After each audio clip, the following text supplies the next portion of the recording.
আসসালামু আলাইকুম রহমতুল্লাহ। কেমন আছেন সকলেই? আশা করি সকলেই ভালো আছেন।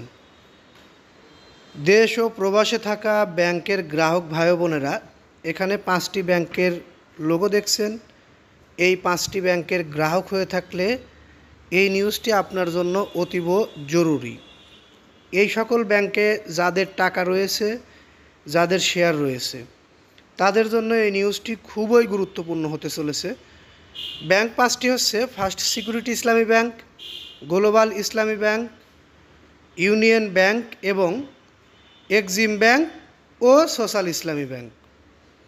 এই 5টি ব্যাংক নিয়ে সরকারের পরিকল্পনা অনুযায়ী একীভূত হতে যাওয়া ইসলামী এই 5 ব্যাংকের বিনিয়োগকারী ও আমানতকারীদের টাকার কী হবে, এই বিষয়ে জাগো নিউজ 24.com একটি মহাগুরুত্বপূর্ণ আপডেট প্রকাশিত হয়েছে।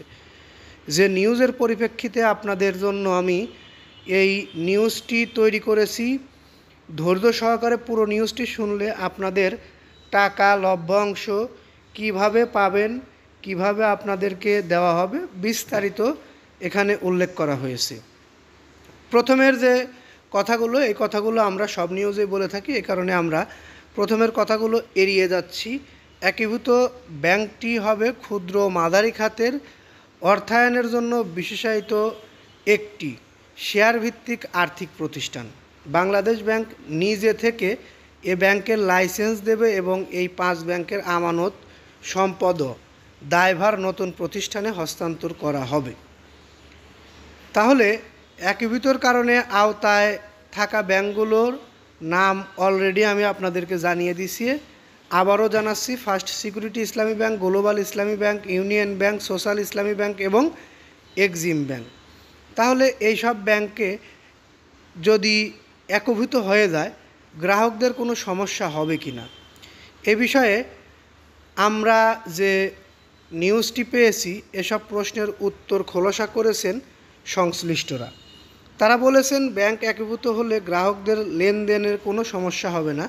তারা স্বয়ংক্রিয়ভাবে নতুন ব্যাংকটির গ্রাহক হবে। অর্থাৎ আপনাদের এই 5 ব্যাংকের যে কোনো ব্যাংকের অ্যাকাউন্টে যদি টাকা থাকে বা অ্যাকাউন্ট থাকে, স্বয়ংক্রিয়ভাবে নতুন যে ব্যাংকটি তৈরি হচ্ছে, ক্রিয়েট হচ্ছে 5 ব্যাংক মিলে, এই ব্যাংকে ওই অ্যাকাউন্টটি আপনাদের তৈরি হয়ে যাবে। এছাড়া শীর্ষ পর্যায়ে ব্যতীত অন্য ব্যাংকাররা একীভূতকরণের প্রক্রিয়া শেষ না হওয়া পর্যন্ত চাকরিতে বহাল থাকবে। অর্থাৎ এই ব্যাংকের কর্মকর্তা কর্মচারীরা শীর্ষ পর্যায়ে যারা রয়েছে তাদের বিষয়ে সিদ্ধান্ত হয়নি। তাদের বিষয়ে সিদ্ধান্ত হয়নি বলতে তারা হয়তো কিছু পরিবর্তন হতে পারে, কিন্তু যারা শীর্ষ পর্যায়ে ছাড়া চাকরিতে রয়েছেন তারা চাকরিতে বহাল থাকবেন। এ প্রক্রিয়া শেষ হতে অন্তত 3 বছরও লাগতে পারে। অর্থাৎ 3 বছর লাগবে এই প্রক্রিয়াটি শেষ হতে, সেটিও বলা হয়েছে। সাধারণ শেয়ার হোল্ডাররা কীভাবে তাদের শেয়ারের মূল্য পাবে, উদাহরণস্বরূপ আমরা আপনাদেরকে দেখিয়ে দিচ্ছি। একজন বিনিয়োগকারী, তার এক্সিম ব্যাংকে 100টি শেয়ার আছে, যার অভিহিত মূল্য 10 টাকা, কিন্তু এখন বাজার মূল্য 2 টাকা। অর্থাৎ বাজার মূল্য গুণন কয়টি শেয়ার, 100টি শেয়ার ছিল 2 টাকা করে, 200 টাকা। অর্থাৎ আপনার 200 টাকা ব্যাংকে আছে। অন্যদিকে ফার্স্ট সিকিউরিটি ইসলামী ব্যাংকের ধরেন আপনার 200টি শেয়ার আছে, সেখানে আপনি কিনেছেন 10 টাকা করে, কিন্তু বাজার মূল্য এখন 3 টাকা। অর্থাৎ 200 শেয়ার ইন্টু 3 সমান 600 টাকা। এভাবেই ম্যানেজ করা হবে। এই 2 ব্যাংকের একীভূত ব্যাংকের শেয়ার পাবেন তাদের 1:3 অনুপাতে। অর্থাৎ একজনের 200 টাকা, একজনের 600 টাকা। এই 1:3 অনুপাতে আপনাদের শেয়ারের মূল্য হবে। অনেক প্রশ্ন রয়েছে, লভ্যাংশ কী হবে, গ্রাহকদের টাকার কী হবে। আমরা আমানতকারীদের নিরাপত্তা ও সরকারের ভূমিকা সম্পর্কে ডক্টর আহসান এইচ মনসুরের বক্তব্য শুনেছি।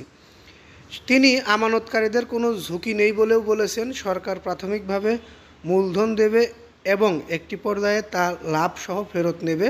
তখন সম্ভবত হলে দেশি বিদেশি বিনিয়োগকারীদের হাতে নতুন এই ব্যাংকটি নিয়ন্ত্রণে দেওয়া হবে। যাই হোক, আমরা আপনাদেরকে বোঝাতে সক্ষম হয়েছি আশা করি। আপনারা যারা এই 5টি ব্যাংকের গ্রাহক রয়েছেন তাদের আমানতের টাকার কোনো সমস্যা হবে না। সরকার এখানে বিনিয়োগ করবে, এই টাকার লভ্যাংশ সহ আবার সরকার ফেরত নিয়ে নেবে যে কোনো একটি দেশি অথবা বিদেশি কোম্পানির কাছে ব্যাংকটি হস্তান্তর করে। আপনারা আপনাদের টাকা নিয়ে টেনশন করবেন না, যেহেতু বাংলাদেশ সরকারের নিয়োগকৃত বাংলাদেশ ব্যাংকের governor doctor Ahsan H Mansur এরকমভাবে কথাটি তুলে ধরেছে। সেই ক্ষেত্রে আমরা ভয় করি না বললেই চলে। তারপরও আপনাদের একান্তই ব্যক্তিগত ব্যাপার, কি করবেন না করবেন এ বিষয়ে আমার কোনো মতামত নেই। এতক্ষণ ধৈর্য সহকারে নিউজটি শোনার জন্য আন্তরিক ধন্যবাদ জানিয়ে পরবর্তী নিউজ দেখার জন্য আমন্ত্রণ জানিয়ে এখান থেকে নিউজটি শেষ করছি। পরবর্তী নিউজ পেতে চ্যানেলটি সাবস্ক্রাইব করবেন, ভালো লাগলে একটি লাইক দিবেন। আসসালামু আলাইকুম।